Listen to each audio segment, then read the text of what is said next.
ఎంత కాదనుకున్నా తెలంగాణలో ఏం నడుస్తుందో ఆంధ్రోళ్ళు, ఆంధ్రాలో ఏం నడుస్తుందో తెలంగాణోళ్ళు తెలుసుకోవాలి అనుకుంటారబ్బా.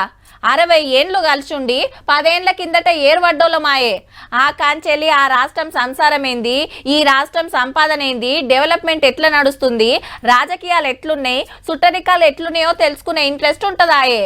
ఇప్పుడు ఈడ రేవంత్ రెడ్డి సారు, ఆడ చంద్రబాబు సారు ఏలువడి నడిపిస్తుండ్రు.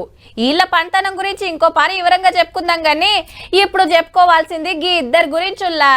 పాత సీఎంల పంచనం ఎట్లున్నదంటే ఎర్రవెల్లి దాటని కేసీఆర్ సారు, తాడేపల్లి దాటని జగన్ సారు. తెలంగాణ అసెంబ్లీకి ఈ సారు దుమ్మాలు, ఆంధ్ర అసెంబ్లీకి ఆ సారు దుమ్మాలు. పెద్ద బాబును కలవాలంటే ఫామ్ హౌస్ కోవాలి, జగన్ బాబును కలవాలంటే ప్యాలెస్ కు పోవాలి. కాంగ్రెస్ కు ఓటేసి పబ్లిక్ మోసపోయినరని బీఆర్ఎస్ అధ్యక్షుడు, కూటమిని గెలిపి చాగమయ్యారని వైసీపీ అధ్యక్షుడు. ఎప్పుడు ఎలక్షన్ వచ్చినా పక్కా గెలుస్తామని ఇద్దరు ఎమ్మెల్సీల పోటీకి 2 పార్టీలు దూరము. ఈ పార్టీలకెళ్ళి ఎమ్మెల్యేలు జంపు, ఆ పార్టీలకెళ్ళి ఎంపీలు జంపు. ఇట్లా ఏది చూసినా ఒక్క తోల నడుస్తున్నట్టే ఉన్నది.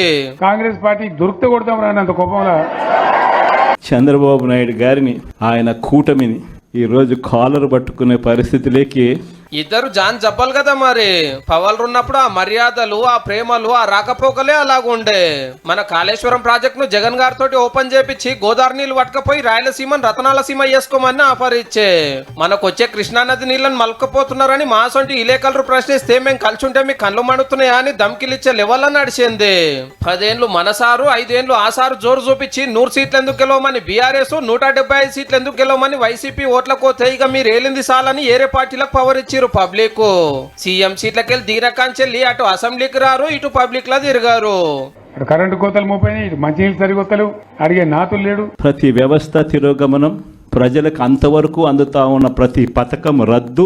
జగన్ గారన్న అప్పుడప్పుడు ఇల్లేకలరం పిలుచుకొని మాట్లాడుతున్నాడు కానీ మా సారు పలికే బంగారము. 40 ఏండ్లు రాజకీయ అనుభవం ఉండి 10 ఏండ్లు ముఖ్యమంత్రి పదవి చేసిన పెద్ద మనిషి పవర్ చేతిలో లేకుంటే ఫామ్ హౌస్ లో పరాకతిగా ఉన్నాడు. ఇక నేనెంత అని వైసీపీ అధ్యక్షుడు కూడా సపోర్ట్ కాకుండా ఉన్నాడో ఏమో. నేను కొడితే వట్టి కొట్టు నాకు అలవాట్లేదు కదా, నేను వెళ్ళినా అంటే మళ్ళీ భూకంపం పుట్టాలి. జగన్ 2 పాలన వస్తుంది.